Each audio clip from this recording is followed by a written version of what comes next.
자, 우리 21번, 자, 21번. 우리 요거 배임 관련해서 요거 사례 문제 이중 처분, 즉 부동산 이중 매매 관련 문제인데 문제가 상당히 요거 괜찮은 문제입니다. 뭐 이런 문제가 여러분들 심리형 문제다라고 생각하시면 되고, 자, 우리 가번하고 나번 쭉 나오는데 가번하고 나번. 자, 우리 배임죄, 부동산 이중 매매와 관련해서 잠깐 설명드리면 부동산 이중 매매.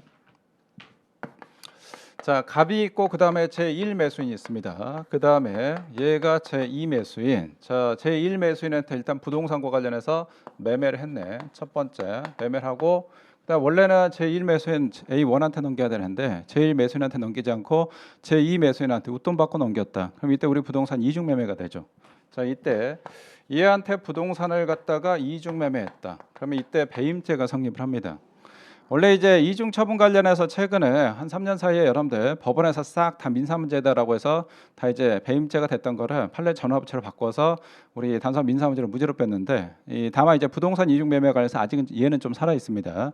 부동산 이중 매매는 이때 배임죄가 된다라고 했는데, 그럼 배임죄 관련해서 첫 번째 배임죄 주체가 된 타인 사무차례가 언제가 되냐? 그다음 두 번째 배임죄 실행의 착수가 언제가 될 것이냐? 이게 이제 문제가 되는데, 자, 우리 배임죄와 관련해서 부동산 이중 처분했다. 그럼 배임죄 실행의 착수와 관련해서는 첫 번째 계약금 받을 때가 있고 그 다음에 중도금 이상 받을 때가 있습니다. 제1 매수인부터. 그 다음 두 번째 제2 매수인부터 계약금만 받았다. 그 다음 두 번째 중도금 이상 받았다라고 했을 때 우리 배임죄와 관련해서 과연 실행의 착수는 언제 될 것이냐라고 하는데, 우리 배임죄와 관련해서 배임죄 주체인 타인 사무처리자가 있죠. 자, 우리 배임죄 주체와 관련해서 우리 타인 사무처리자.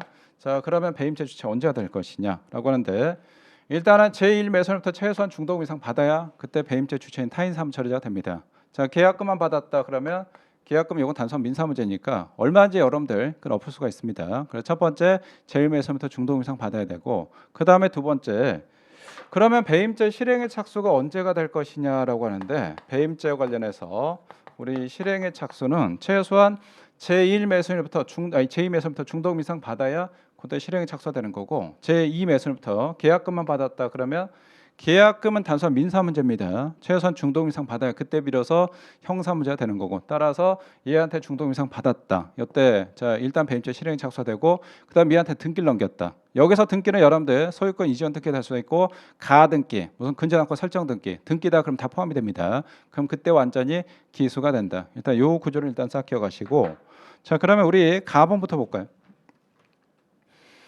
갑이 A 주식회사에 자, 본인 소유의 토지를 양도한 내용에 자, 매매 계약을 체결한 후 A 주식회사로부터 계약금, 중도금 및 잔금 일부를 교부받았다. 자, 일단 제1 매수로부터 일단 중도금 이상 받았다라고 했죠. 그럼 중도금 이상 받으면 여러분들 배임죄 실행에 착수가 되네. 타인 사무처리자가 되니까. 자, 그다음에 세 번째 오른쪽에 을에게 이 사건 토지에 관한 소유권 이전 등기했네. 아, 이전 등기했다. 그러면 등기했기 때문에 요거는 배임죄 기소가 될 것 같습니다.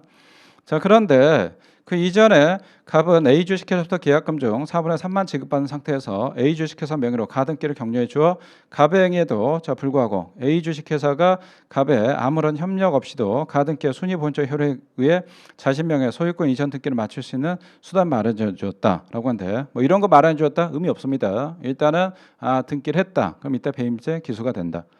그 다음에 나번에 자 병은 자 B에게 본인 소유 토지 임야를 자 매도하고 일부 잔금까지 지급받았네. 일단은 잔금까지 지급받았다라고 했습니다. 요거 일단은 받았으니까 배임죄 주체가 되죠. 타인 사무처리자 되고, 그 다음에 세 번째 컴마 다음에 정의 명의로 소유권 이전 등기 청구 보전을 위한 자 가등기를 격려해줬네.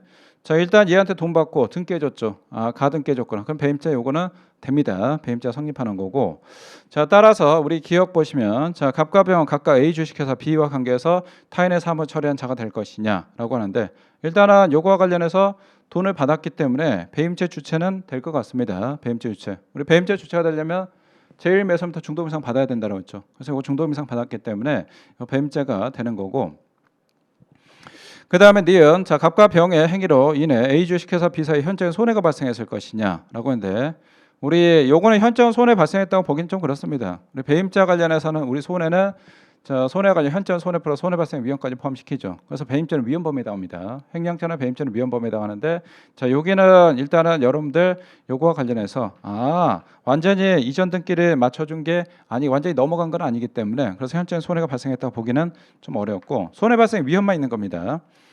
그 다음에 자 디귿 자 병역에는 배임죄가 성립하지 않는다라고 했는데 병역에는 배임죄가 성립하지 않는다. 아 요거와 관련해서 우리 가등기 소유권 이전 등기 즉 본등기하거나 가등기하거나 뭐 혹은 근저당권 설정 등기했다 등기가 됐다 그러면 여러분 처분한 걸로 봅니다. 따라서 이때도 배임죄가 성립하고 X가 되고 자 그 다음에 니을에 갑과 병역에는 배임죄 미수가 된다라고 했는데 미수가 되는 거 아니죠. 왜? 배임죄는 위헌범이거든. 그래서 현장은 손해 플러스 손해발생 위험까지 포함을 시킵니다.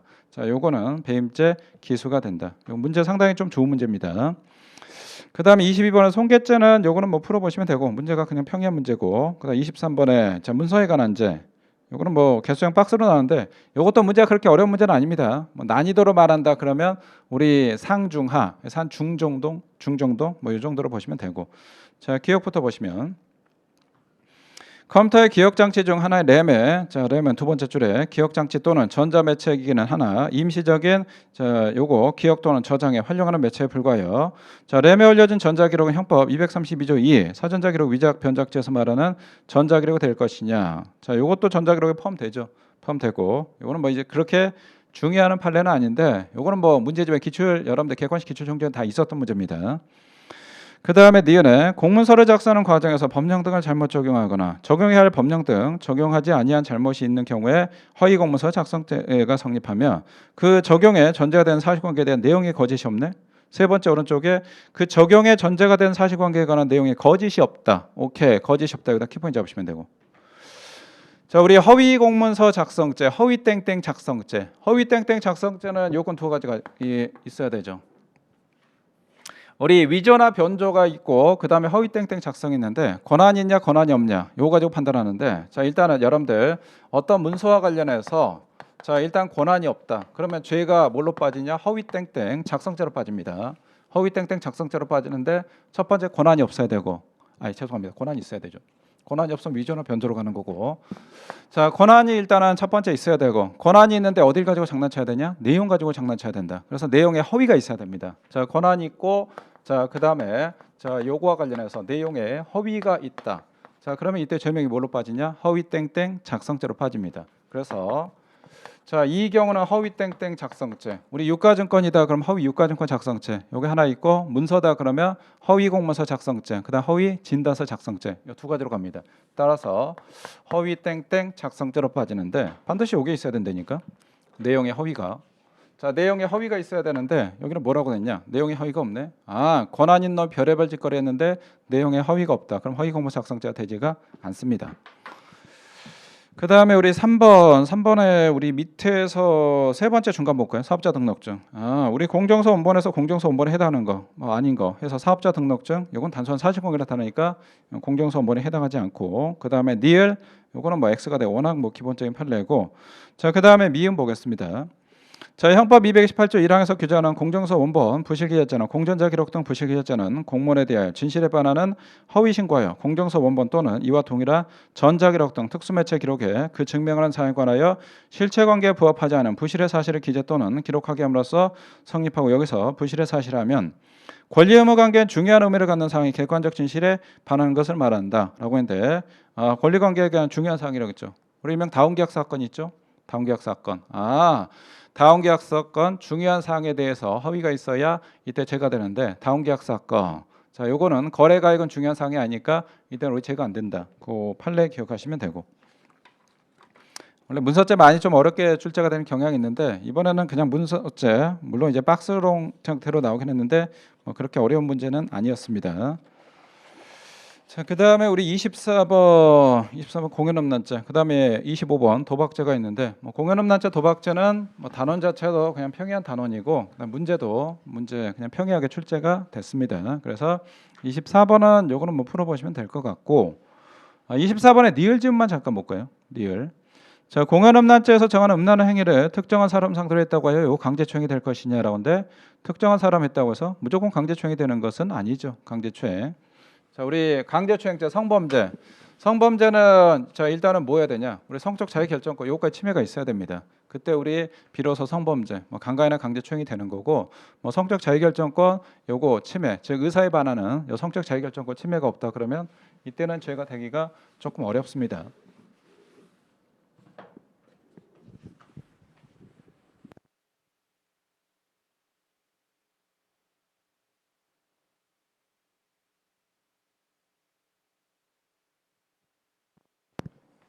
자, 그다음에 우리 25번의 도박죄. 도박죄도 뭐 개수형 박스로 나오긴 했는데 문제 24번, 25번 문제 그냥 평이한 문제입니다. 뭐 여기 박스로 나오는데 박스 문제라고 하긴 좀 그렇고. 그다음 26번 공무원의 직무에 관한 죄. 여기를 보십시오. 자, 26번에 보기 1번하고 3번 요 두 개를 볼게요. 1번. 자, 지방자치단체장이 미리 승진 후보자 명부상 후보자들 중에서 승진 대상자 실적으로 결정했다. 일단 이미 내정이 돼 있습니다. 내정돼 있는 상태에서 자, 그 내용을 인사위원회, 간사, 서기 등을 통해 인사위원회 위원들에게 승진 대상자 추천이라는 명목으로 제시해 인사위원회 하여금 자신의 특정한 후보자들을 승진 대상자 의결하도록 유도했다. 직권남용죄가 될 것이냐라고인데 직권남용 아니다라고 했습니다. 일단은 요거와 관련해서 우리 밑에서 세 번째 중간에 자, 의결하 유도하는 행위를 했다. 요거 자꾸 그냥 표시합니다, 여러분들. 이거는 뭐냐? 실무상 다 이렇게 합니다. 실무상. 얼마 전에 여러분들 검찰총장 인사발표가 있었는데 검찰총장 거의 뭐 대통령 취임하시고 5월달 취임해서 6월달, 7월달, 8월달 거의 여러분들 거의 한 석 달 넘어서도 이 검찰총장 임명 안 했거든. 근데 나중에 그때 막 뭐라고 했냐 언론에서 그러다 식물총장 되는 거 아니냐라고 하는데 알고 봤더니 그냥 검찰총장 여러분들 검찰청 차장 있죠. 차장하고 법무부 장관하고 짝짝꿍해서 인사 다 해놨어. 그리고 나서 여러분들 검찰청 차장을 검찰총장으로 승진해가지고 임명을 했죠. 임명을 마찬가지입니다. 실무적으로 여러분들 어떤 인사와 관련해서 거의 다 그냥 내정시켜놓습니다. 내정시켜놓고 요거 해주십시오. 이렇게. 만약에 인사추천위원회 A하고 B하고 C가 있다. 그럼 A 이렇게 표시해놔. 요거 내정됐다 그 얘기야. 시장님이 얘 일단 승진시키고 싶습니다. 그러면 나머지는 뭐하냐? 거의 들러리 형식적으로 합니다. 그냥 거수기 역할을 합니다. 그럼 이걸 갖다 여러분들 직권남용죄를 처벌해버리면 아마 대통령부터 해가지고 대한민국 장차관들 뭐 청장 그냥 여러분 서장 싹 그냥 깜빵 가. 싹. 하여튼 자, 그다음에 밑에 우리 3번도 잠깐 볼까요? 자, 직무집행의 의사로 자신의 직무를 수행하는 경우에 그 직무집행의 의사 내용이 위법한 것을 평가한다. 경찰관이 공모했는데 위법하네? 그럼 그게 전만호 직무유기죄가 될 것이냐? 그건 아니죠. 여러분들 공무원이 열심히 했는데 접시를 깨는 경우가 있거든. 그리고 그거 갖다 직무유기죄를 해버린다. 그럼 공무원은 그냥 복지부동 가만히 있어요. 이렇게. 대표적인 어떤 경우가 있냐라고 하면 제가 경찰관인데 야 이거 가정집에서 총기 가지고 난동 부린다라고서 신고를 받고 왔습니다. 그랬더니 봤더니 어떤 놈이냐. 얘가 30대인데 30대 아들내미인데 지금 총기 가지고 권총이래. 권총 가지고 집에 와서 엄마 아빠를 막 위협하고 있다고 합니다. 경찰 딱 갔는데 보니까 진짜 총 같아. 그래서 경찰관이 총 가지고 뭐라고 하냐. 야 총 내려놔 이렇게 했거든. 세 번이나 내려놔라는데 얘가 갑자기 경찰관이 이렇게 해버리네. 경찰이 순간적으로 놀라가지고 자 이거 방아 당긴 줄 알고 얘를 갖다가 자 요거 사격했습니다. 그러니까 물론 이제 허벅지를 향해 쏘았지. 그래서 얘 허벅지 향해 쏘아가지고 자 얘를 갖다 제압해가지고 나중에 검거해서 끌고 왔는데 보니까 이게 뭐냐? 실제 총이 아니고 장난감 총이었습니다. 그럼 이거 경찰이 여러분들 5인에 사격한 거거든. 그럼 이런 경우에 경찰관을 갖다 무조건 직무유기죄 처벌할 것이냐라고 하는데 이런 게 처벌하면 그렇지. 물론 이제 내부 징계는 여러분들 때릴 수가 있겠지만 그걸 가지고 경찰관을 갖다가 직무유기죄 처벌하면 요거는 우리 법감정이 안 맞습니다. 따라서 이런 경우 그 자체 가지고 무조건 직무유기죄 처벌하는 것은 아닙니다.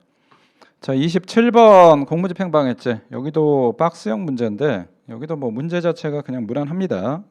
요거는 문제 그대로 풀어보시면 되고.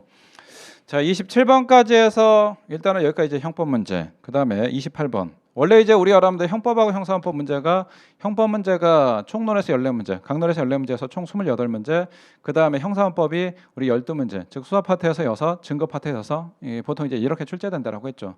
뒤에 이제 우리 여러분들 맨 마지막에 40번 문제. 요게 이제 사례형 문제 해 가지고 여기에 이제 형법하고 형사헌법이 짬뽕이 된 문제가 있습니다. 혼합형 문제. 약간 이제 변호사 시험 스타일인데 여기가 있다 보니까 여기가 이제 27문제가 출제됐습니다. 자, 28번도 기역, 니은, 디귿, 리을, 미음 뭐 개수형 박스 문제인데 문제가 뭐 그렇게 많이 어려운 건 아닙니다. 일단은 기역 요 지금 보시면 검사 사법경찰관의 상호협력과 일반적 수사준칙에 관한 규정 31조에 의하면 사법경찰관은 동일한 범사실로 다시 체포영장을 신청한 경우에 그 취지를 체포영장 신청서에 적어야 된다라고 했는데 요거는 제가 심화 강의 때 수사준칙 관련해서 요거 딱 설명을 드렸던 부분이고 그다음 니은 자, 다액 50만 원 이하의 벌금, 구류 또는 과료에 해당한 사건의 경우에 피의자가 일정한 주거가 없다. 자, 일단은 경미범죄입니다. 주거가 없는 경우에 자, 사법경찰관은 체포영장을 발부하다 피의자 체포할 수 있을 것이냐라고 하는데 이거 통상체포다 그러면 출석 불응이 하나 더 추가되죠. 출석에 불응하거나 정당한 이유 없이 그 다음에 주거가 부정했을 때 요거 체포할 수 있다. 따라서 X가 됩니다. 그 다음에 디귿. 자, 긴급 체포한 피의자 구속하고자 할 때 구속영장 피의자를 체포한 때로부터 자, 요거 시간 몇 시간이다? 어떤 여러분들 우리 이틀 48시간이죠. 48시간 내에 청구해야 된다. X가 되고 그다음 리을. 사법경찰 관한 피의자가 죄를 범할 때 의심할 만한 정황이 있을 경우에 자, 의심할 만한 정황이 있고 자, 형사법 200조에 의한 출석력에 응하지 않았네. 의심할 만한 정황이 있고 출석력 응하지 않았다. 그럼 요거 통상 체포할 수 있을 것이냐라는데 아니죠. 단순한 의심을 여러분들 범할 때 의심할 만한 정황만 가지고 안 되죠. 상당한 이유, 자, 즉 객관적 혐의까지 있어야 됩니다. 그래서 의심할 만한 정황까지는 되지가 않고 상당한 이유가 있어야 됩니다. 여기도 X가 되고. 자, 미음지문은 이거 긴급 체포로 위법하지 아니하다라고 하는데 요거는 뭐 잡아내면 될 것 같습니다. 어려운 거 아니고 X가 되고. 그 다음에 29번도 요것도 박스 문제인데 문제가 무난합니다. 뭐 사실 박스 문제를 하긴 그렇고 문제가 좀 평이한 문제고 29번에 니은 지문만 하나 볼까요? 니은. 자, 형사합법상 고소의 대리는 허용된다. 우리 변호인 통해서 고소 가능하죠. 내가 직접 하지 않고 변호인 통해서 가능한데 그럼 고소 취소도 가능하냐? 고소나 고소 취소 상관없죠. 고소나 고소 취소는 대리에서 가능하다. 다음 고발은 대리가 안 된다라고 했습니다. 자, 따라서 고소 취소는 대리인이 허용되지 않는다. 아니다. 변호인 통해서 얼마든지 가능합니다. X가 되고 그 다음에 30번. 자, 30번, 31번, 32번, 33번까지 쭉 나와 있는데 여기는 뭐 34번까지 그냥 문제가 평이한 문제들입니다. 우리 30번 문제.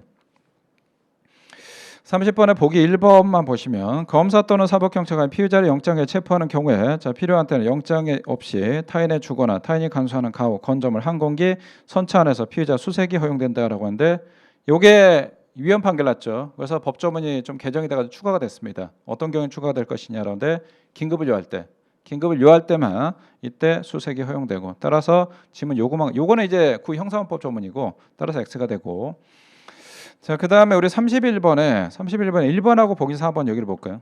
보기 4번. 정답이 이제 보기 4번인데 우리 뭐 4번이 이론적인 부분인데 내가 이론 모른다 하더라도 1번, 2번, 3번 요거는 소거해 가지고 충분히 요거 잡아낼 수 있죠. 그래서 요거는 이제 문제 평이한 문제고 31번에 보기 1번만 잠깐 보면 자, 물품 반출 업무 담당자 A가 물품을 반출하는 자, 갑의 행위를 소속 회사에 사전에 알리고 그 정확한 증거를 확보하기에 갑의 밀반출 행위는 묵인했습니다. 그럼 이거 함정사가 될 것이냐라는데 함정사는 원래 여러분들 자, 요거 범죄할 생각이 없는데 얘를 갖다 강제로 끌고 가서 범죄하게 만들어서 잡았을 때 여기 함정사가 되는데 얘가 범죄를 했네.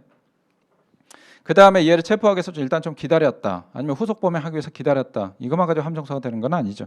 그래서 이거는 함정사에 해당하지 않고 맞고. 그 다음에 4번은 여러분들 학설이 좀 이론적인 부분인데 지엽적인 건데 요거는 승진 준비하는 분들하고 그 다음에 경관 준비하는 분들은 요 이론 좀 기억을 해두십시오. 요거는 아주 버릴 건 아닙니다. 함정사가 위협하다고 평가받는 경우에 공소기각설은 수사기관이 제공한 범죄 동기나 기회를 일반인이 뿌리칠 수 없다는 범인의 범죄 개인의 특수한 상황을 고려해 가벌성의 위법성이 결여된다. 자, 가벌적 위법성이 결여된다. 여기다 키포인트 잡을까요? 가벌적 위법성이 결여된다. 자, 위법성이 결여된다. 위법성 결여되면 뭘 때립니까? 이때는 무죄 때립니까? 공소기각 판결합니까? 이때는 당연히 무죄 판결하죠. 그래서 이건 무죄설 입장입니다.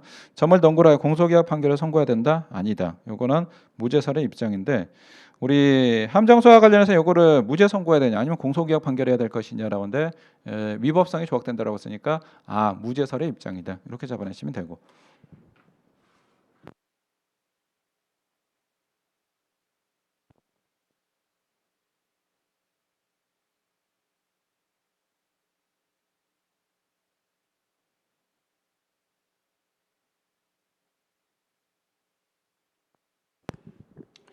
참 우리 8월 20일 날 시험 보고 학생들이 이제 카페나 뭐 저희 전화 같은 걸로 또 직접 찾아 선생님 많이 힘듭니다 그런 친구들 보니까 야, 제가 예전에 뭐 저 아시죠? 저도 사법시험 공부를 꽤 오래 했었는데 그때 많은 생각을 나더라고요.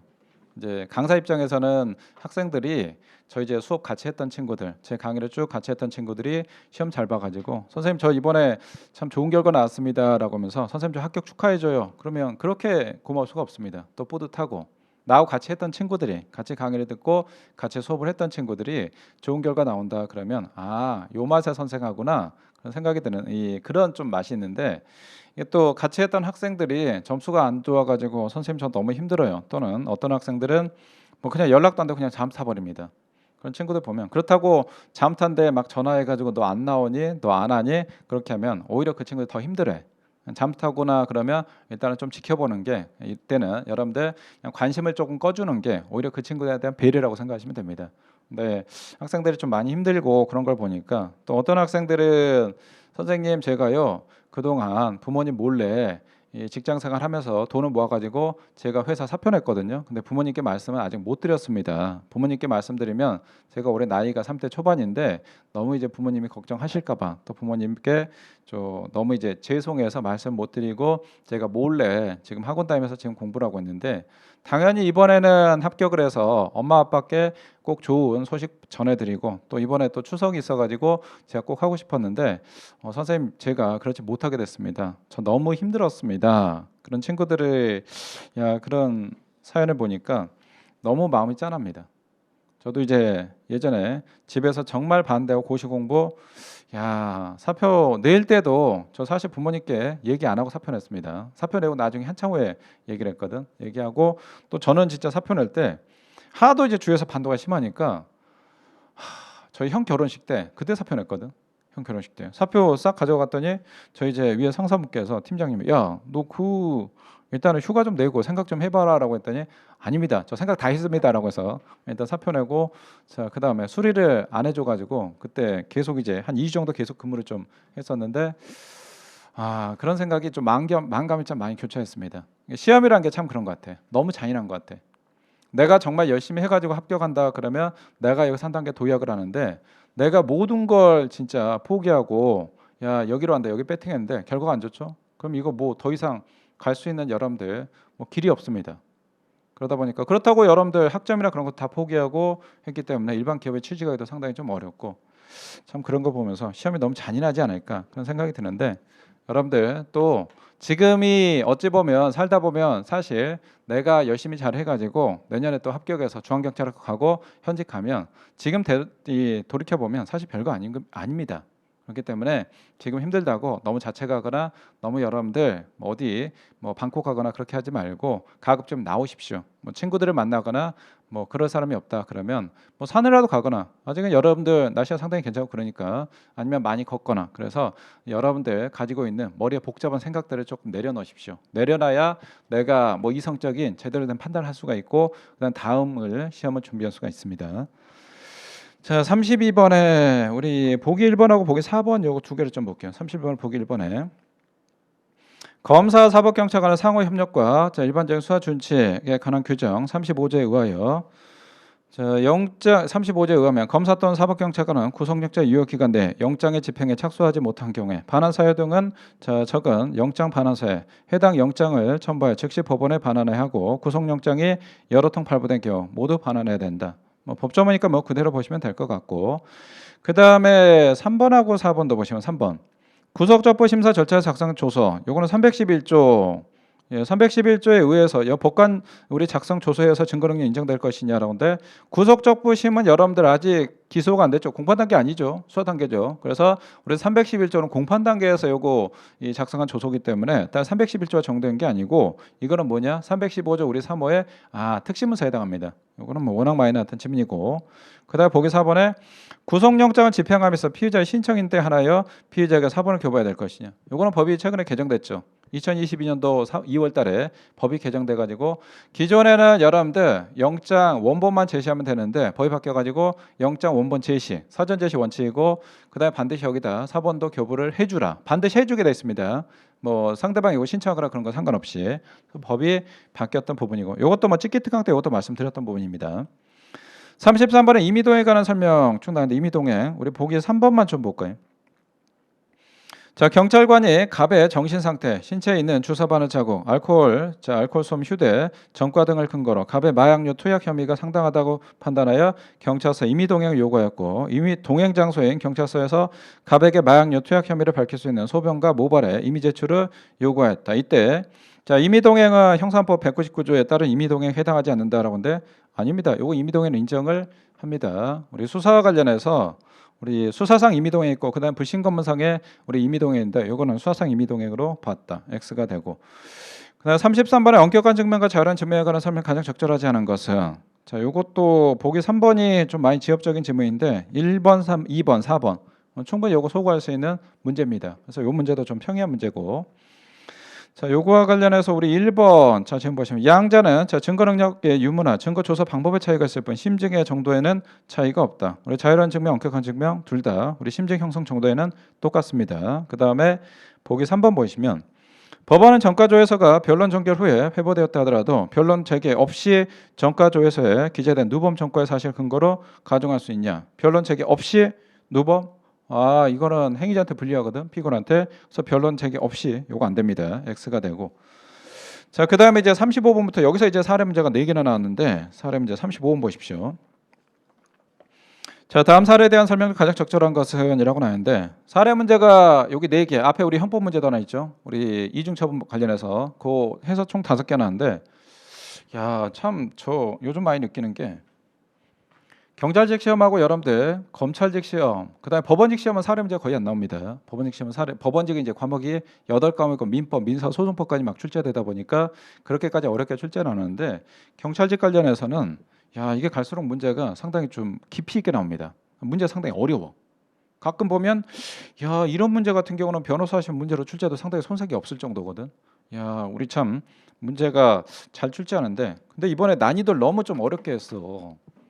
적정히 난이도 좀 조절하거나 아니면 형사법을 좀 어렵게 했다 그럼 경찰하고 좀 평이하게 좀 출제해 줘야지. 그래야 학생들이 시험을 봐도 시험 푸는 맛이 있지. 이건 뭐 경찰학에서 그냥 극강 난이도, 형사법에서 극강 난이도, 그다음에 헌법도 이게 쉬운 게 아니고. 그러니까 학생들의 멘탈이 털려버리지. 자, 우리 26번에 박스 사례 문제 보겠습니다. 죄송합니다. 35번에 자, A는 2022년도 2월 10일 갑의 집에서 자고 있는 사이 갑이 자신의 의사에 반해 나체를 촬영하는 범행을 저질렀다면 경찰에 갑을 신고하였다. 자, A는 갑을 신고하면서 갑의 집에서 가지고 나온 갑 소유의 휴대폰 2대. 자, 휴대폰 첫 번째 휴대폰하고 두 번째 휴대폰입니다. 자, 휴대폰 A를 제가 스몰 A라고 해볼게요. 자, 스몰 A가 있고, 자, 휴대폰 1번 휴대폰 있고, 자, 그 다음에 스몰 B. 자, 요거 2번 휴대폰입니다. 휴대폰 2대가 있는데, 자, 네 번째 우리 중간에 2대를 사법경찰과 P에게 이미 제출했고, 일단 피해자가 이미 제출했습니다. 자, P는 A에게 제출 범위에 관한 의사를 따로 확인하지 않았다. 일단은 확인하지 않았다. 요거는 사법경찰관이 조금 잘못했고, 자, P는 휴대폰 1번 즉 스몰 A에 저장된 동영상 파일을 통해 갑의 A에 대한 범행을 확인한 후, 요거는 보니까 갑의 범행과 관련된 거네. 자, 이거와 관련해서는 피해자 우리 여러분들 A 범행과 관련된 겁니다. A 범행과 관련된. 자, 여기 일단 관련 영상 증거, 도찰 증거가 있었고, 자, 그 다음에 자. 밑에서 네 번째 줄인가요? 네 번째 줄 중간에 휴대폰 2에서는 자, 갑의 범행 증거를 찾던 중 2021년 1월경에 A가 아닌 B와 C의 자, 나체를 불법 촬영. 자, B와 C의 도찰이 있었습니다. 30개 사진을 발견하였다. 자, 여기와 관련해서는 자, B하고 그다음에 C의 범행이었네. 자, B와 C에 대한 범행이었습니다. 여기는 A에 대한 범행이었고, 자, 이런 경우에 발견했다. 밑에 두 번째 줄에 P는 발견한 동영상과 사진을 자, CD를 복제한 후 압수수색 영장을 발받아 이 CD를 압수했다라고 했습니다. 자, 그러면 요거 이제 하나하나 좀 다음 페이지 볼까요?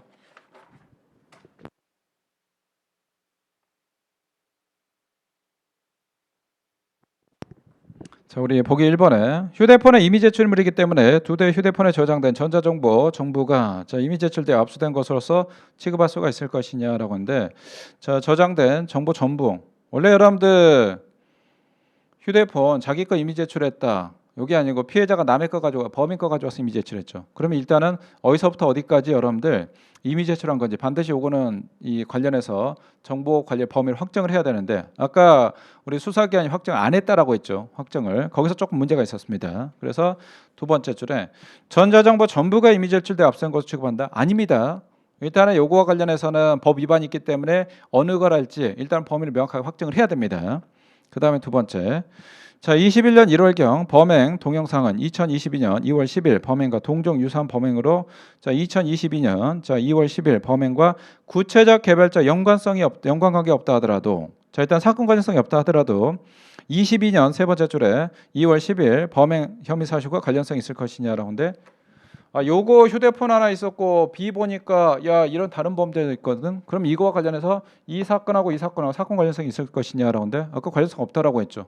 관련성이 없다? 그럼 일단 스탑시켜야지. 스톱시키고 요거 반드시 영장 받아서 여러분들 요거 해야 되는데 영장을 받지 않았습니다. 영장 받지 않은 잘못이 좀 있었고. 자, 그다음에 보기 3번. 자, A가 제출한 휴대폰에 이미 제출물을 하더라도 휴대폰을 탐색하는 과정에서 갑에게 참여권 보장하고 압수 목록물을 교부해야 된다. 요거는 맞는 표현이고. 4번.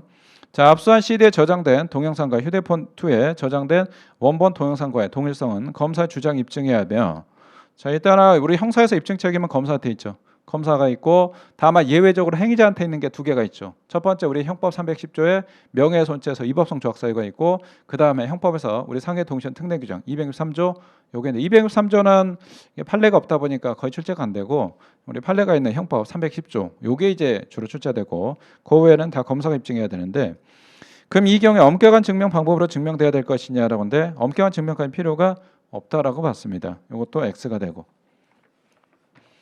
그 다음에 36번 보겠습니다. 36번 우리 박스. 자, 사법경찰관 P는 갑을 정보통신망 이용 촉지 및 정보 보호에 관한 법률상 명예훼손 혐의로 수사하면서 압수수색 영장을 발받아 갑의 집에서 그의 컴퓨터를 압수수색 하였다. 자, P는 갑의 컴퓨터 하드 디스크를 그리 하드카피 방법으로 복제본을 생성한 후 수화기한 사무실로 가지고 나왔다. 자, P는 갑에게 참여권 고지하지 않은 채 갑의 참여 없이 이거 밑줄을 좀 그어놓을까요? 자, P는 갑에게 참여권을 고지하지 않은 채 갑의 참여 없이 일단 참여권 보장을 못 받았습니다. 반출한 복제본을 탐색하는 과정에서 우연히 성폭력범죄 처벌에 관한 특례법 위반죄에 해당되는 성폭력범죄 동영상 파일을 발견했다. 자, 일단 참여권 보장이 안 됐고 우연히 성범죄 관련 영상을 발견했습니다. 이후 P는 압수수색 영장을 발받아 그 동영상 파일을 압수했다. 자, 밑에 보기 1번 볼까요? 자, 사법경찰관 P는 압수 목록의 컴퓨터 하드디스크 규격과 개수를 기재한 후 하드카피 방법으로 복제본을 생성할 때 지체 없이 갑에게 교부해야 될 것이냐라고 하는데 압수 목록은 여러분들 뭐 하드 복사하거나 그때 교부하는 게 아니죠. 압수 목록은 이거 왜 교부할 것이냐, 도대체 어떤 걸 내가 뺏어갔냐, 그 다음 나중에 요 관련해서 소송이나 요거 방어권 대비할 때 그거 쓰기 위해서 어떤 목록 가져갔냐, 요걸 알아야 되니까. 그러면 여러분들 자, 일단 압수수색 관련해서 집행이 다 끝나고 나서 교부해 주면 됩니다. 끝나고 나서. 따라서 우리 두 번째 중간에 복제본은 생성할 때 지체 없이. 아닙니다. 사무실에서 막 생성하고 있어. 근데 여러분들 압수 목록 이렇게 해가지고 하나하나 다 해줘. 그거는 굳이 그럴 필요가 없는 거지. 압수수색 집행이 다 끝났을 때 이때입니다. 그 다음에 이번에 압수수색 영장 집행은 갑의 집에서 하드디스크 복제권을 생성할 때 종료된 것이므로 탐색 과정에서는 갑에게 참여권 보장하자 된다라고 하는데 압수수색 영장의 집행은 언제 다 끝나냐? 이걸 관련해서 여러분들 탐색 과정, 탐색할 때도 지금 현재 압수수색 집행이 진행하고 있죠. 진행하고 있는 겁니다. 두 번째 중간에 탐색 과정에서 이것도 참여권 당연히 보장시켜줘야 되고 그 다음 3번 갑의 컴퓨터를 압수수색함에 있어 압수수색 영장 집행 사실을 미리 알려주면 컴퓨터에 저장된 파일을 삭제할 염려 등이 있다. 그럼 이런 경우에 미리 참여권 관련해서 보장해서 알려줘야 될 것이냐라는데 이렇게 하면 전부 다 여러분들 삭제하거나 그렇게 하지. 그래서 이런 경우까지는 알려줄 필요는 없죠. 미리 사전에 통지해야 되는데 예외적인 경우는 할 필요가 없습니다. 그 다음 4번에 성폭력범죄 동영상 파일을 우연히 발견하고 사후에 영장을 발부했다 하더라도 그 동영상 파일은 증거능력 인정될 것이냐라는데 우연히 발견하고 이거 영장주에 어긋납니다. 왜? 이거 참여권 보장이 안 됐기 때문에 영장주에 어긋난다. 이건 맞는 표현이고. 자, 그 다음에 우리 37번, 38번은 여기는 뭐 문제가 전문법칙 관련 문제인데 문제가 그냥 평이한 문제들입니다. 38번에. 자, 38번에 보기 1번. 자, 녹음 파일에 담긴 진술 내용이 진술성이 증명의 대상이 되는 때에는 전문법칙이 적용된다 할 것이나 자, 그 녹음 파일에 담긴 진술 내용의 진술성이 아닌 그와 같은 진술에 존재하는 것 자체가 증명의 대상이 된다. 야, 그 진술을 했냐 안 했냐? 했냐 안 했냐? 그게 자체가 될 때 그럼 이거 전법칙이 적용될 것이냐라고 하는데 전법칙이 예를 들어서 우리 어떤 경우가 있을 것이냐? 자, A하고 B가 얘가 전화합니다. 근데 요거 녹화합니다. 요걸 갖다가 여러분들 녹음했을 때 A는 누구냐? 목격자야. 얘 살인 사건의 목격자인데 목격자가 B한테 야, 나 얼마 전에 그 살인 사건 있잖아. 내가 목격했어라고 했을 때 요걸 갖다 그대로 녹음하네. 녹음.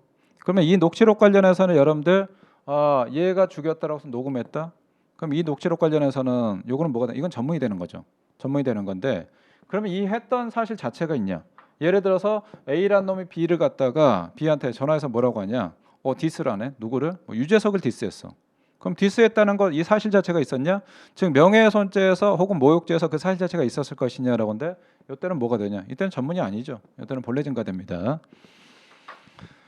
자, 그다음에 보기 2번에 피해자로부터 피고인의 자신을 초행했다는 취지의 말을 들었다. 자, 일단 피해자는 요건 목격자가 될 거고, 피고인이 자신을 초행했다는 취지의 말을 들었네. 자, A의 진술입니다. 그럼 A는 범행 현장에 없었네. 범행 현장에 없었습니다.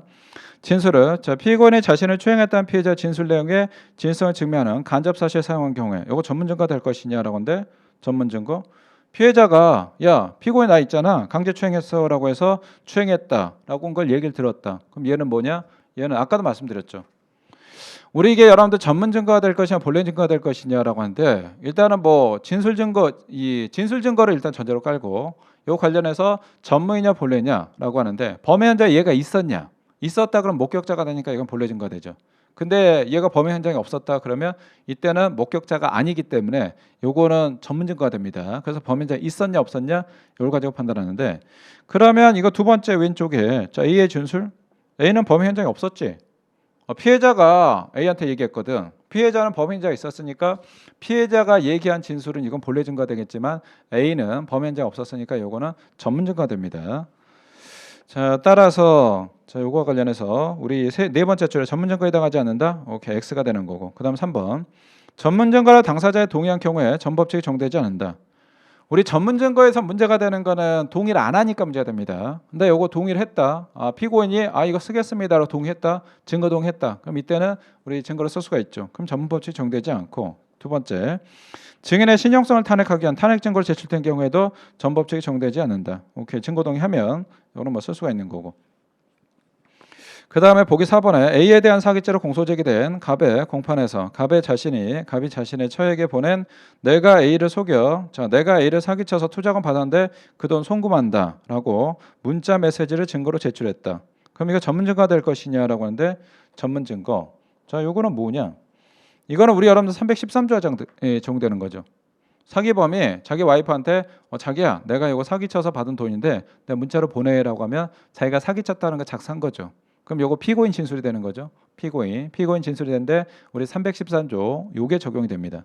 313조 2랑 자, 그다음에 우리 38번에 우리 전문 법칙의 예외에 대한 관한 설명 중 가장 적절한 것은 자, 보기 1번. 자, 사법경찰관이 적정한 절차와 방식에 따라 작성한 검증조서에 피의자 아닌 자의 진술이 기재된 경우에 자, 피의자 아닌 자의 진술이 기재된 경우에 여기다 키포인트 잡을까요? 자, 사법경찰 사경이 작성한 검증조서라고 했네. 사경이 작성한. 그럼 우리 312조 6항이 적용되는데 여기에 뭐라고 됐냐? 두 번째 줄에 피의자 아닌 자의 진술이 기재했다. 그럼 이거 참고인 진술이 기재되는데 그럼 이거 312조 6항의 검증조서냐 아니면 312조 4항의 우리 여러분들 참고인 진술조서가 될 것이냐라고 하는데 이거는 외형상 검증조서의 형태를 취했지만 참고인 요 진술조서가 기재돼 있다. 그럼 이거 뭘로 봤냐? 312조 4항으로 봤습니다. 312조 4항. 자, 기재된 경우에 그 진술이 영상 녹화에 의해 증명되고 공판 기일에 작성자인 사법경찰관 진술에 따라 그 성립에 진정할 증명되는 증거로 쓸 수가 있을 것이냐라고 하는데 우리 312조 사항의 요건 다 갖춰야 되죠. 312조 사항의 요건 왜? 실제로는 312조 사항이 되니까 312조 6항이 아니니까 요건 다 갖춰야 비로소 증거로 쓸 수가 있습니다. X가 되고 그 다음에 2번에 자, A는 살인 현장을 목격한 친구 B 자, 일단 목격자 B가 자, 갑이 길 가던 여자를 죽였다. 그 말한 내용을 자필 일기장에 작성했네. 그러면 일단은 A는 범행 현장에 없었죠. 자, 일단 목격자 B가 얘한테 얘기했네. 목격자 B가 얘기했네. 그걸 갖다 일기장에 작성했네.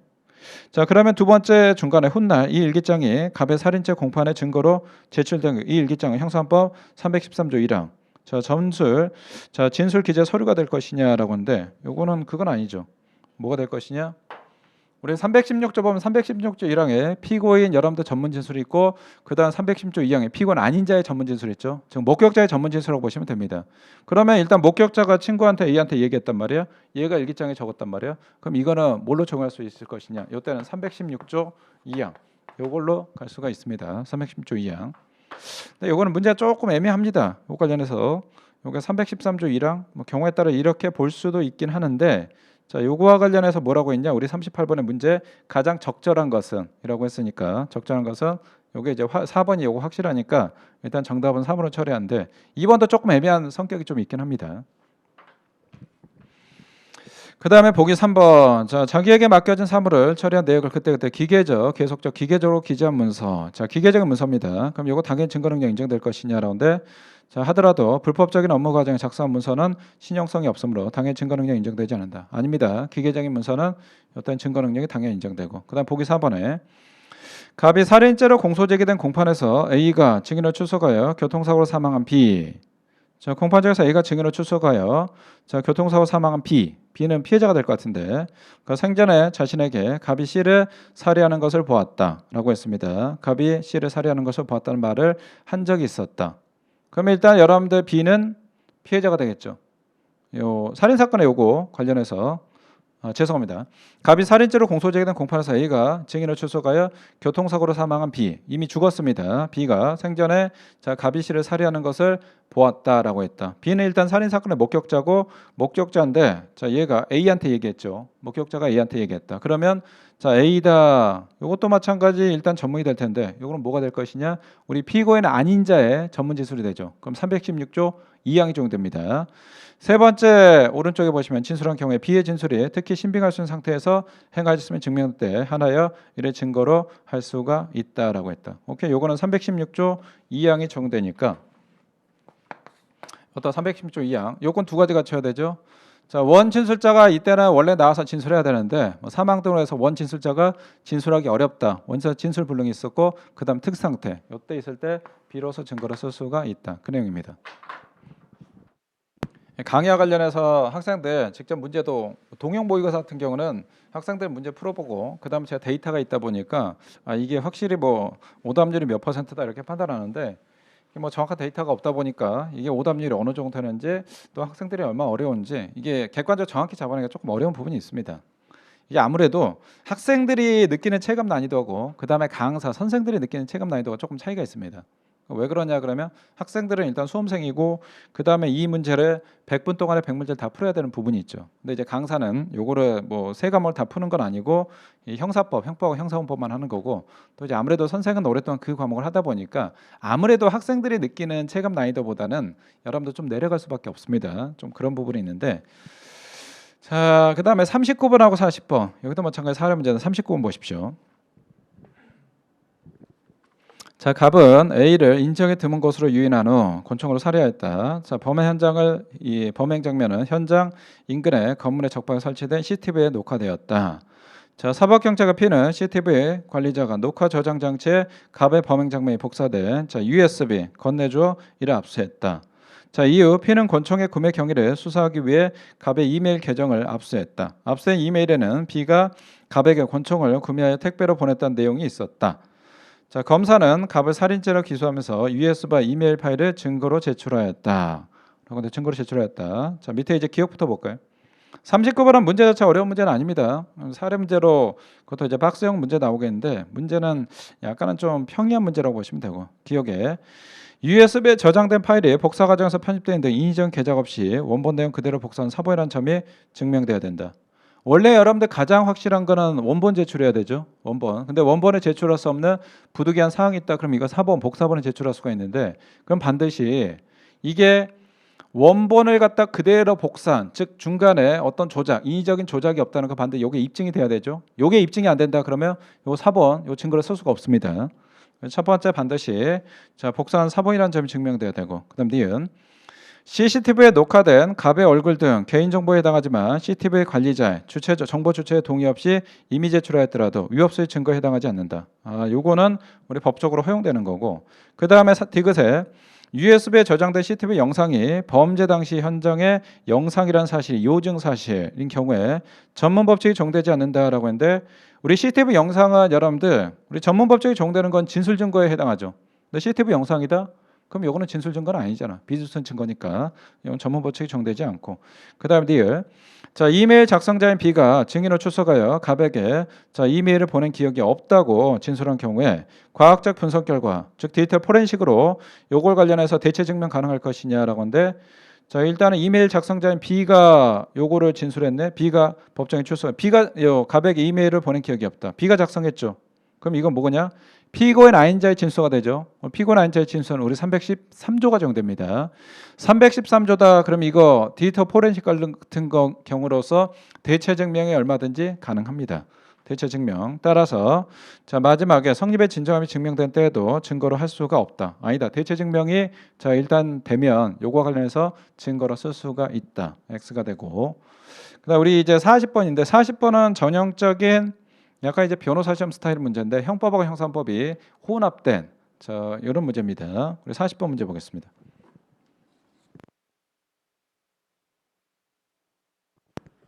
자, 우리 40번의 박스. 자, 갑과 을은 인터넷 채팅을 통하여 알게 된 자, A와 B를 승용차에 태우고 함께 남산 부근으로 드라이브하던 중 A와 B가 잠시 차에서 내린 사이에 갑이 을에게 A와 B를 한 사람씩 나눠 강간하자, 제의하자. 자, 을은 아무런 대답도 하지 않고 따라다니다가 자, 아무런 대답도 하지 않고 따라다니다가 여기다 밑줄 그을까요? 우리 일명 우리 형법총론에서 말없이 따라간 사건 있죠. 공동점호에서. 우리 공모가 되기 위해서는 여러분들 자 단순히 그냥 용인만 있어가지고 안 되죠. 말없이 따라간 사건 이 경우에 공동점호 안 된다라고 했던 사건입니다. 자 따라다니다가 자신의 강간 상대방을 남겨진 B에게 일체 신체 접촉도 시도하지 않은 채 자 B와 이야기만 나눴다. 자 갑은 A를 숲속으로 강간하려고 하였으나 자 A가 수술한 지 얼마 안 되고 배가 아프다고 예언하자 강간행위 중지했다. 요거 중지미수가 될 것이냐라는데 우리 판례 중지미수 인정한 거 하나밖에 없죠. 일명 친해지면 사건. 요거 가지고 중지미수 인정하지 않고 요건 장애미수에 해당합니다. 자 며칠 후 을은 자 친구 C를 만나 갑이 A를 강간을 하는 동안 나는 그냥 가만히 있었다라고 말했다. 자 일단 얘는 목격자 될 거고 을은 자 가만히 있었다고 했습니다. 사법경찰관 P는 갑을 수사하는 과정에서 C를 참고인으로 조사하여 C가 을로부터 들은 위 진술 내용이 기재한 진술조서를 적법하게 작성하였다. 검사는 갑을 강간 미수죄로 기소하면서 C에 대한 진술조서를 증거로 제출하였으나 갑은 이를 증거로 함에 동의하지 않았다. 부동의했다라고 했습니다. 자 기억. 자 을은 강간범에 공동으로 가공할 의사가 있었다고 볼 수가 없다. 우리 일명 말없이 따라간 사건 공모 인정 안 된다라고 했죠. 단순히 용의만 것만 가지고는 우리 안 된다. 맞고 그다음 니은 자 강간죄 중지미수가 될 것이냐? 아니죠. 중지미수 자의성 인정이 안 됩니다. 장애미수가 되는 거지. X가 되고 그다음 티그 진술조서에 기재한 을의 진술 부분은 재전문 증거에 해당할 것이냐라고 했는데 을의 진술 부분 자 을과 관련해서 자 을이 친구한테 요거 뭐라고 했냐 자 갑이 A를 우리 밑에서 7번째 줄인가요 보면 갑이 A를 강간한 동안 나는 그냥 가만히 있었다라고 얘기를 했습니다. 진술 부분은 요건 재전문 증거가 될 거고 그 다음에 자 밑에 니을 진술조서의 실적 진정 성립과 특신 상태가 증명이 되고 자 그 다음에 변호인 C를 자 변호인이 C를 신문할 수 있을 때 자 C의 진술 조서 부분에 대해서 증거 능력 인정될 것이냐라고 하는데 C는 여러분들 그 목격자인 을이 C한테 요거 얘기했죠. C한테 얘기했습니다. 그럼 얘는 범행 현장에 있었냐? 얘 범행 현장에 없었죠. 목격자가 얘기한 거를 얘가 들었네. 오케이. 그러면 피고인 아닌 자의 전문 진술이 되죠. 피고인 아닌 자의 전문 진술이 된다. 그러면 요건 어떻게 될 것이냐? 312조 여러분들. 얘는 일단은 목격자니까 310조 상위 요건 갖춰야 되고 자 그다음에 얘가 법정 나와서 진술했다. 그럼 이거를 갖다가 여러분들 증거로 쓰기 위해서는 뭐까지 인정돼야 되냐? 얘는 당연히 310조 상위 요건 갖춰야 되고 우리 참고인 진술조사 요건 갖춰야 되고 그다음에 얘는 316조 여러분들 2항의 요건 피고인 아닌 자의 전문 진술에 해당하니까 요거까지 요건 싹 갖춰야 그때 비로소 증거 능력을 인정할 수가 있습니다. 따라서 자 우리 맨 마지막에 C의 진술조서 부분에 대해서 증거 능력 인정할 수가 있을 것이냐 요것만 가지고는 안 됩니다. 요거는 X가 되고 오케이 이렇게 정리하시면 우리 이제 해설 강의가 요거 이제 싹 끝납니다.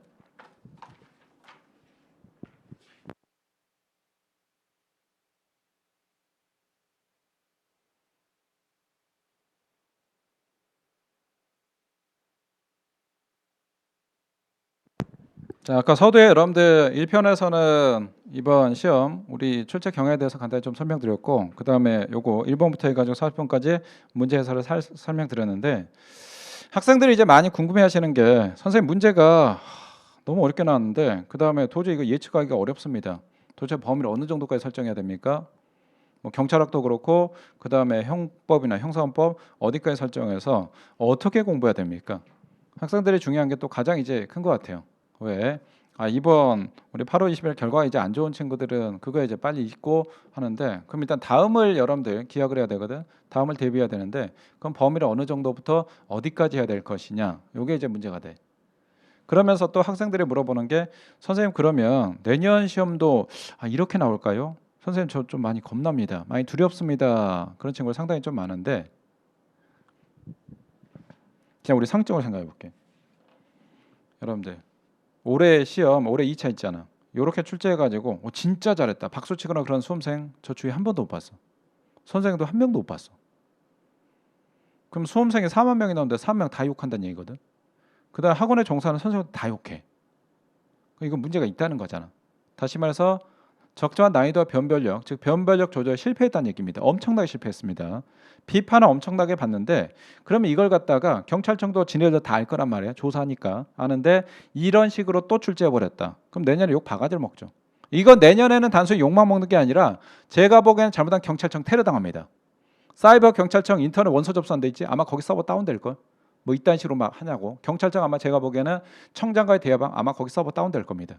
그래서 이렇게 올해 출제가 되는데, 올해 2차 시험이 너무 비정상적으로 좀 어렵게, 범위도 상당히, 원래 이제 우리 경찰 공무원 시험 범위를 많이 벗어난 것들이 상당히 좀 있단 말이야. 그렇게 출제되는데 내년에 다시 출제하기는 조금 어렵습니다. 그거는 비단 우리 시험뿐만 아니라 모든 시험이 그렇습니다.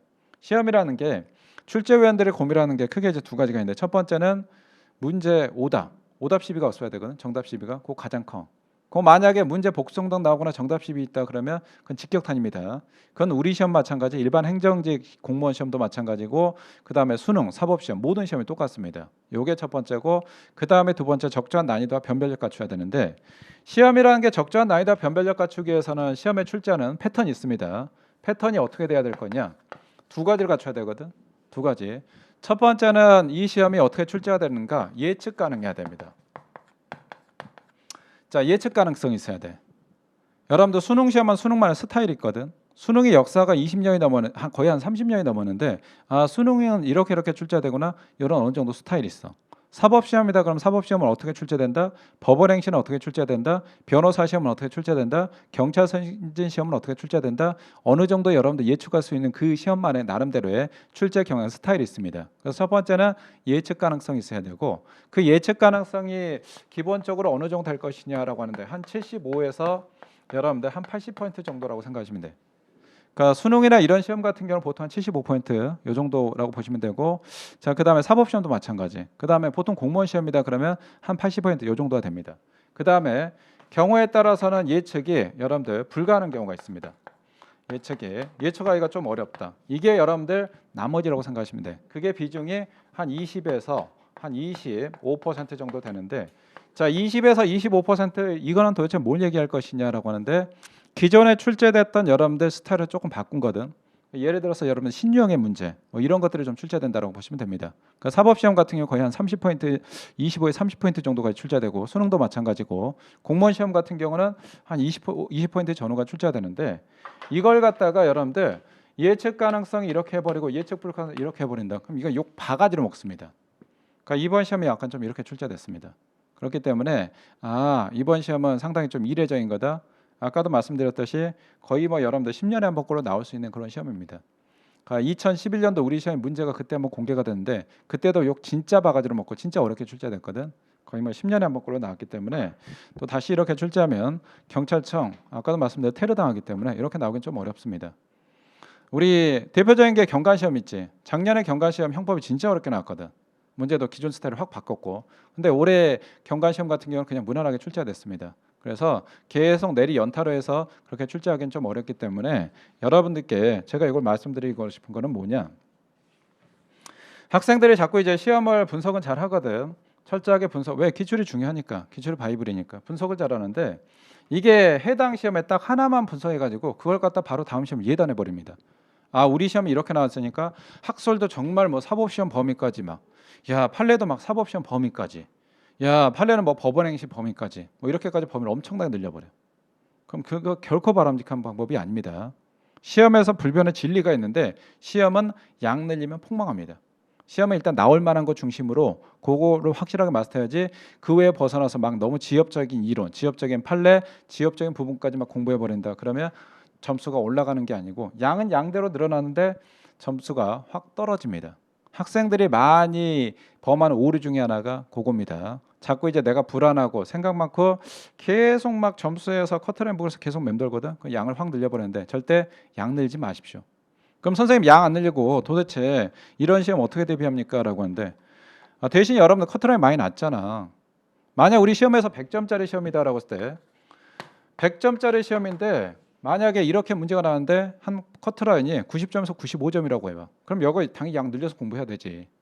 이게 만약 사법시험이다 그럼 당연히 양 늘려서 공부해야지. 안 늘리는 게 미친놈이지. 그건 제대로 대비 안 하는 건데. 근데 만약 이렇게 나왔다 그럼 커트라인 당연히 내려간다니까 봐. 올해 1차 시험 같은 경우에 여러분들 100문제라고 했을 때 그거를 자 100점이라고 환산했을 때 올해 남경, 여경, 남경 봤을 때 각 청마다 조금 차이가 있으면 보통 한 79에서 80 정도 되죠. 그러니까 틀리는 개수가 한 20개 전후가 되면 되고 여경 같은 경우는 한 17개에서 한 13개. 여러분들 아니 그러니까 85점이니까 한 17개, 15개 정도 틀리는 개수 그렇게 되죠. 그럼 커트는 그 정도 된다니까. 근데 올해 시험 같은 경우다 그러면 거기서 최소한 10개 이상 더 내려간다고 생각하시면 돼. 그럼 70점대 초반이었거든. 그럼 70점 전후라고 가정했을 때 그럼 여러분들 굳이 내가 안 맞춰도 되는 문제. 아까 우리 이 형사법에서 4번 문제나 뭐 10번 문제나 13번 문제 상당히 어렵거든. 내가 그 문제 틀렸다고 해서 여러분들 학교하는데 지장이 있냐? 전혀 없어. 대신 킬러 문제가 더 많이 나가는 거야. 킬러 문제 나왔다. 그러면 그때는 어쩔 수 없습니다. 그냥 과감히 쳐버리면 돼. 시험이라는 게 기본적으로 내가 100점을 맞기 위해서 여러분들 자 공부한다 그러면 그거는 그냥 폭망하는 겁니다. 시험이라는 거는 출제위원을 위한 문제도 어쩔 수 없이 있는 거고 그 다음에 출제위원들 같은 경우는 중간중간에 막 이렇게 틀어. 왜? 계속 기존의 패턴하고 똑같이 해버린다 그럼 점수가 계속 코트로 올라가거든. 그럼 그것도 문제가 있거든. 그래서 중간중간에 좀 트는 경향인데 우리 시험 이게 자주 틉니다. 올해 2차 시험에 한번 그렇게 했고 작년에 같은 경우도 영어가 정말 역대급으로 어려웠는데 기존에 영어 때문에 거의 뭐 꽈락 영어는 그냥 명꽈락 하면 그냥 거의 다 합격하는 그런 시스템이 돼버렸거든. 이게 바람직한 게 아니거든. 그러니까 재작년에 또 한국사가 너무 역대급 어려워가지고 뭐 한국사 꽈락만 면하면 거의 뭐 여러분들 합격하는 그런 식으로 되는데 그거는 이제 절대 바람직한 건 아닙니다.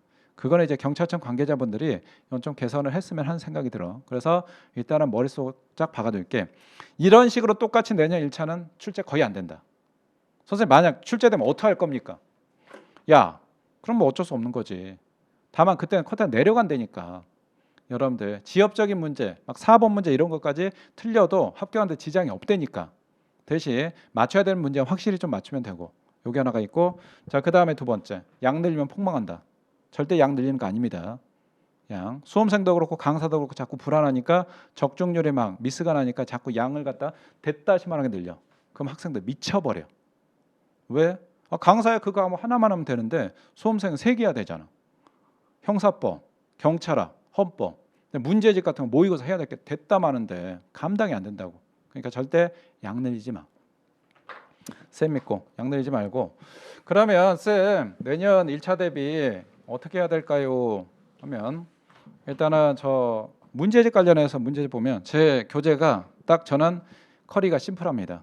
공부량도 절대 문제집도 절대 늘리지 않습니다. 그래서 문제집 관련해서는 제 조문 학설책이 하나 있는데 조문 학설책이면 조문 우리 형법 관련해서 형법 먼저 얘기 드리면 조문 학설책은 형법 그걸로 거의 다 커버된다라고 보시면 돼. 거의 100%는 아니겠지.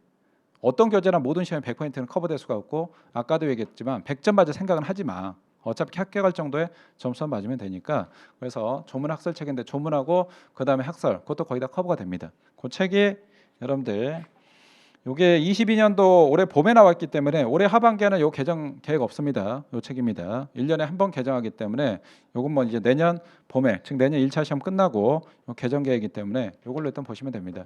경관 준비한 친구도 마찬가지고 순경 채용 준비하는 친구도 마찬가지고 조문하고 학설은 요걸로 하시면 이제 끝나. 그 다음에 요 강의는 학설 강의는 아마 11월 초 정도가 될 것 같고 조문 강의는 10월 하순 정도 그때 아마 진행하려고 합니다. 그 사이에 이제 9월달, 10월달 해줘야 되는 것들이 좀 많거든. 우리 아직 이제 기본계 탄탄하지 않은 친구들이 우리 기본 강의에서 이제 전문 법칙인데 그게 한 8강 정도 그거를 이제 9월, 10월달에 해줘야 되고 그 다음에 형법에서 4대 천왕 특강에서 횡령죄, 배임죄, 문서죄, 죄용법정지 요게 한 20강 정도 됩니다. 또 이것도 해줘야 되고 그래서 해줘야 될 것들이 상당히 좀 많기 때문에 일단은 이 조문하고 학설 강의는 이 10월 하순, 그다음에 자 11월 초순 요때 이제 진행할 거고 구체적인 거는 제가 확정을 시켜서 카페 공지사항란에다 공지를 해드리겠습니다. 그때 강의를 할 거고 그다음에 우리 형법과 관련해서는 형법에 또 이제 판례 파트가 있는데 판례는 여러분들 요 객관식 기출총정리 요 책이 올해 봄에 출간됐습니다. 올해 봄에 출간됐기 때문에 요 책으로 일단은 공부를 하시면 제가 보기에는 뭐 합격하는데 전혀 지장 없습니다. 그다음에 양도 그렇게 많지 않습니다. 제 스타일은 강의도 그렇고 책도 그렇고 문제집도 그렇고 절대 양을 내는 스타일이 아니기 때문에 요걸로 하고 그다음에 이제 2023년도 1차 시험 준비하는 친구들은 요 책 출간 이후에 최신 판례하고 최신 기출이 있는데 그거는 12월 달에 여러분들 1개년 최신 판례 앤드 최신 기출 해가지고 책이 나옵니다. 그거는 이제 부록책이라고 보시면 돼. 그래서 그 책 가지고 자 제가 최신 판례하고 다 해드릴 테니까 그거 보시고 그 다음에 이제 내년 초에 1월 달, 2월 달 뭐 우리 시험이 내년 3월 달 정도 있다라고 했을 때 1월하고 2월에서 우리 실전 모의고사가 있습니다. 그 모의고사까지 싹 보시면 아마 내년 시험 준비하는데 제가 보기에는 뭐 큰 지장은 없을 것 같다는 생각이 듭니다.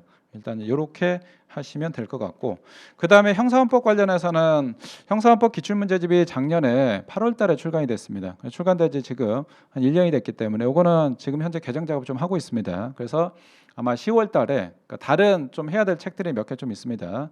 뭐 승진한 분들을 위해서는 책들도 좀 지금 출간을 지금 계획을 잡고 있고 작업을 좀 하고 있고 그래서 이 형사헌법 객관식 기출총정리가 있는데 기존의 기출문제집은 원문 기출문제집이었는데 우리 형법 객관식 기출총정리하고 비슷하게 자 일단은 체계적 논리적 흐름에 맡겨서 비교해서 봐야 되는 것들 그런 것들 같이 싹 해서 하고 그다음에 중요한 원문 기출은 그대로 수록을 해가지고 전면 개정판이 아마 10월 아마 제가 보기엔 초순이나 중순 정도 그때 출간이 될 것 같습니다. 그래서 형사헌법 준비하는 친구들은 그 책으로 하시면 내년 시험 준비하면 제가 보기에는 내년 시험 준비하는데 큰 지장은 없습니다.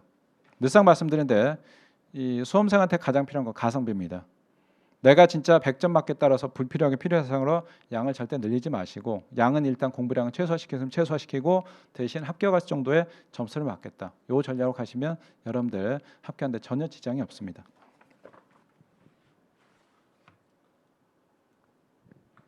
자 이렇게 해서 자, 오늘 해설 강의를 마칠게요. 해설 강의 우리 긴 시간 들어주셔서 우리 학생들 너무 감사합니다.